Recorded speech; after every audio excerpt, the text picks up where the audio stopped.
What's going on, everybody? Man, Micah's back with another video. Back here with the tablet showdown of 2022. Yeah, both of these tablets came out in 2022. Almost near the same time as each other, right? Well, this one came out at the beginning of 2022, that being the Samsung Galaxy Tab S8 Ultra, ba-da-ba-da-bow, around April, and the 2022 iPad Pro that came out alongside the launch of the iPhone 14 Pro. So essentially the end of last year. Ooh, what a showdown we have here. They're both rocking their native first party tablet keyboards, Samsung's tablet keyboard case cover, and Apple's Magic keyboard. Yes, they both house trackpads. But before we get into those trackpads, let's talk a little bit more about what they offer. Now, you guys can't see that well, but if we pull this one out here, you guys can see right here, you have two little itty bitty cameras right here that, I mean, more or less get the job done. I have been skeptical using this, and rightly so, because whenever I try to shoot stuff at the last second for this camera or using this camera from the tablet, I'm not satisfied. Whereas Apple's cameras have much better quality for what we're trying to accomplish and what we're trying to get done. So that's something that you should keep in mind if you are looking to use the cameras from the tablets, to pay attention to the quality of the cameras. And I don't think Samsung puts that greater quality cameras into the tablet. Now, of course, for good reason, right? They're tablets at the end of the day. Who cares about cameras on tablets? Now, maybe you're a soccer mom or a soccer dad. Maybe you have young kids that are playing sports and you're trying to catch them. And for whatever reason, it's usually with tablets, right? Okay, you have more of a cause for complaint there, but they're probably going to be good in those use cases because most likely you're getting those images during the day, so you're getting plenty of light to satisfy the shot you're trying to achieve. Now, upon opening the look at that. I mean, this is just going to be too big, right? I don't have that much room, so bear with me, guys. So as you guys can see here, you have a flap on the back of the case cover to house or hold the tablet up when you flip it back, move it, and here you are presented with the keyboard for the Galaxy Tab S8 Ultra, 14.6-inch in size, which is why it's a bit of a trouble to have it housed on camera. And then you have your 12.9-inch iPad Pro with the Magic Keyboard. So now, just looking at it from a keyboard perspective, right? Look at the keyboards, look at the size. Now, of course, at first glance, you get way more real estate, of course, 2 inches worth with the Tab S8 Ultra. That makes sense. But then you also get the more refined, sophisticated look of the Apple Magic Keyboard. Now, I'm not biased in either situation. However, I do like the fact that if you guys notice down here by my hand, the tablet floats. I like that aesthetic much more than this one, and that's because this makes a little bit more use out of the keyboard real estate than the Galaxy Tab S8 Ultra. You have all this space up here that's unutilized, and you just don't know why. This could have been housing a little bit more. Maybe they could have done some floating technique or a better housing technique, maybe a hinge to properly hold the tablet. But then likewise, even though it makes better use of the space, Apple has a bunch of unused space in here where they could have added another row of function keys that they did not do. So it begs to differ, what is the aim that either company's achieving when you have so much unused real estate on the keyboard? Trackpad size, you get a much bigger trackpad on the Tab S8 Ultra. You get a slightly smaller one here. And you can almost see they're almost perfectly lined up. And you see, if we try to line it up, okay, come on. If you line it up as best you can, look at that gap up here. Look at that gap. You see that?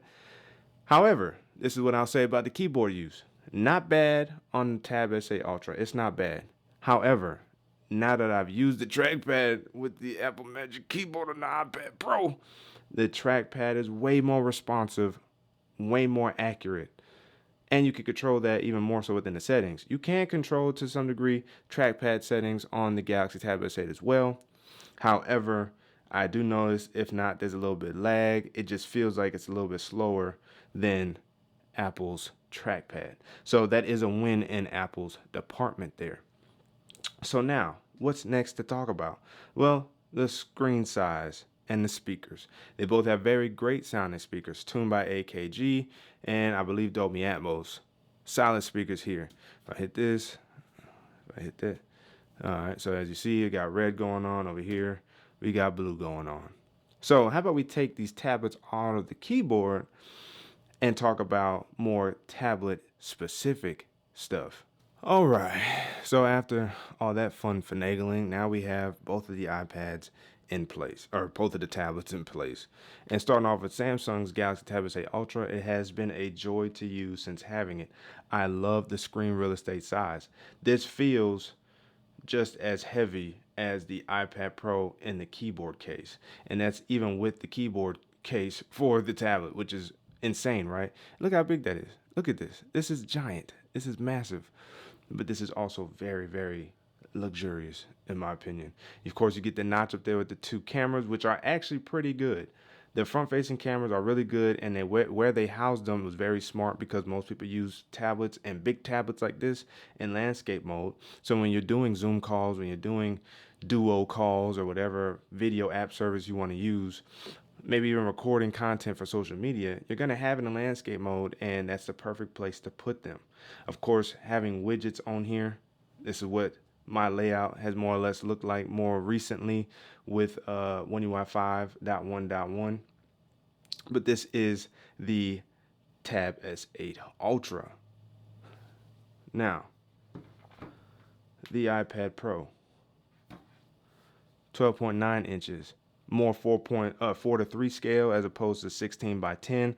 I also like the wider look of Samsung's tablet. I hope Apple will bring that to the iPad, but and maybe you get it a little bit more with the iPad mini, but I digress. But here you also get very, very solid experience on the iPad Pro. Having it now for a few weeks, dare I say almost a month, it has been a joy to use on here as well, and watching content on here has been very, very nice. Each of them basically have 2K displays, so you're going to get very quality, images out of these. In terms of the camera placement, they're over here. They're also really, really good, but they're in the wrong place. Interestingly enough, I believe it's the iPad 10th generation where they moved the cameras to the horizontal or to the landscape mode. I don't know why they didn't do that with this one specifically. Most likely the next generation of iPad Pros will have it, but this one has them housed over here, which makes it look a little funny when you're talking to people and they think you're not looking at them and you're just looking at the viewfinder, but the camera's over here, whereas properly set cameras on a tablet are placed right above the notch, and it looks a little bit more accurate and more natural to be staring at the screen that way. So that's a win in Samsung's department. Now, what else do you get out of here? Or next, what do these iPads do, right, in the name of flossy? Whew. Well, I will tell you that under the hood, this is where it gets interesting. So since we still have the iPad Pro in our hands, under the hood, you get the M2 chip in this case, and in my specific model's case, I have the 1 TB, 16 gigs of RAM version, so that way I can get more productivity use out of video editing.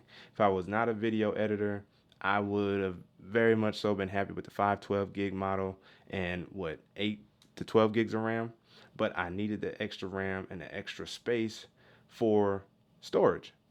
I hope that, I guess with the next generation, we're looking at having a 1 TB and a 2 TB option with the laptop desktop processors inside, which is also smart. And that's one of the things that really separates the iPad from Samsung's tablet, is that we have desktop processors in the iPad. And the M2 chip lives up to its name in the iPad, and that's something that I really like. Of course, my layout has more or less stayed the same on here. I like it a lot. The widgets have been very nice to use on here. And you could argue Apple has done better with widgets than Android, and Android has had widgets for a long time. A little bit upsetting for us who have been rocking Android for a long time, but nonetheless, Apple is doing it right, and you can't be mad. And look at that weather, 100 degrees in Warner Robins right now. Insane. And tomorrow's going to be hot at 95. Wow. But then it starts cooling down later. I digress.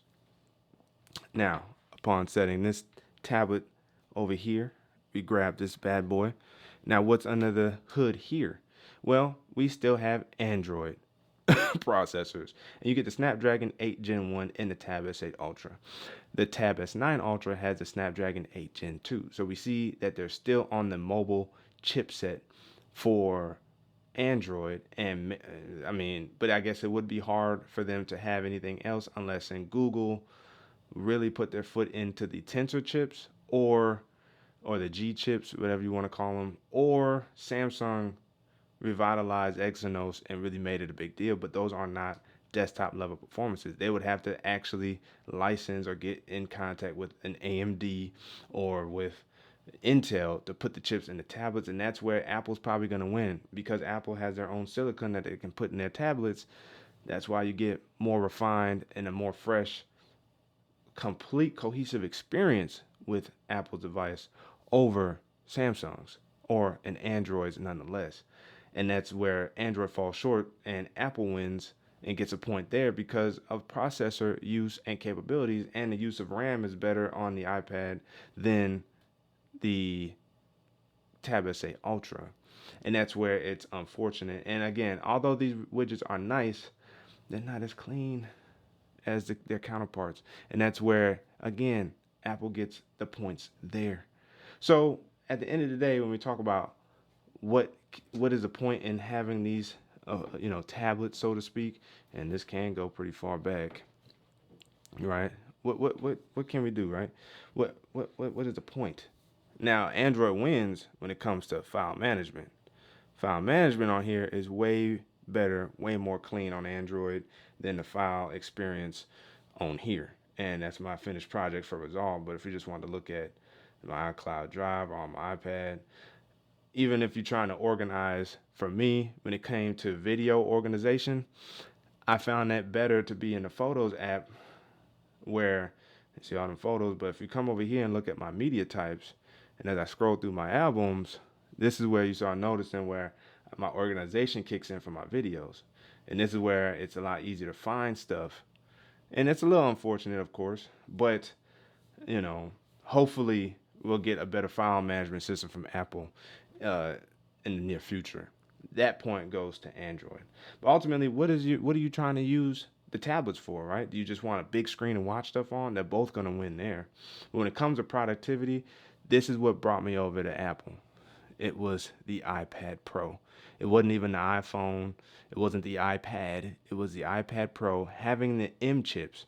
So yes, I was intrigued with M1, but then with the M2 and the announcement of DaVinci Resolve being on the iPad, that's what convinced me to come on over here, because now we're getting true workflow experiences with tablets, and that is with Apple. LumaFusion took forever, finally came to Android this year in 2023, and it's still in beta form. And when I've just cross-referenced some of the abilities and features between LumaFusion and the Apple ecosystem, oh my goodness, the iOS ecosystem versus what they've been building out for Android so far, it severely lacks in feature capabilities and functionality. I don't know why it's still in beta, 6 months later, 7 months later, but it's still in beta, still lacking a bunch of features, still addressing some of the more basic features.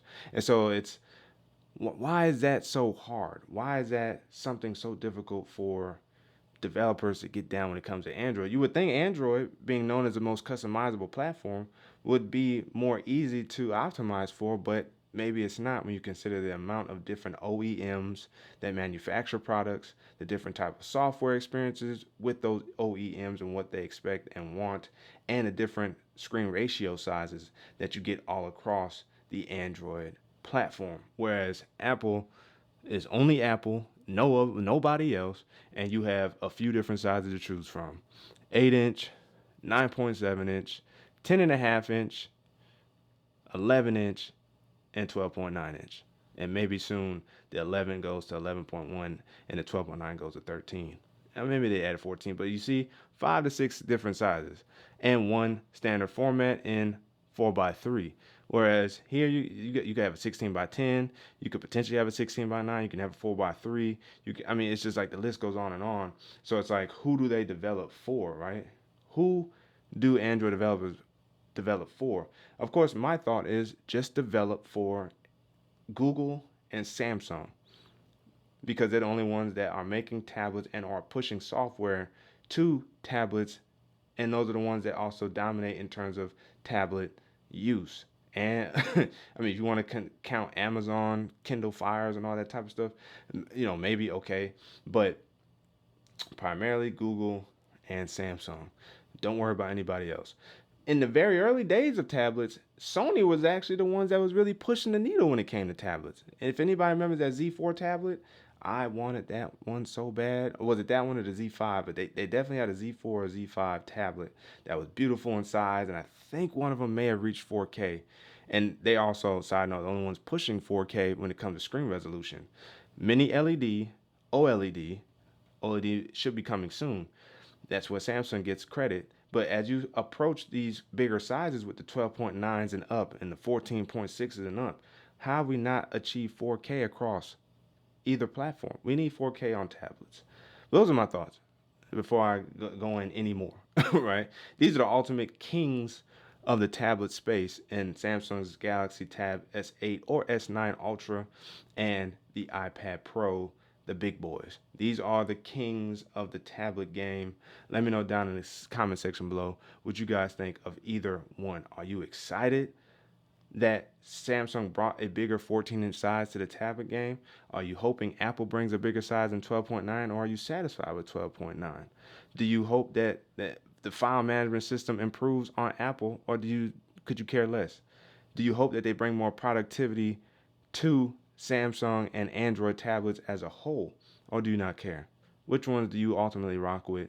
Do you rock with both? The comment section is open for discussion. But again, as always, if you guys haven't already, make sure to like the like button, subscribe to the channel, the notification bell so that way it's my videos.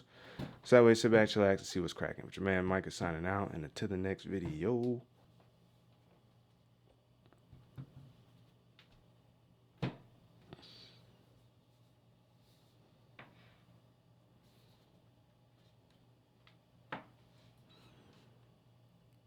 Wait for it.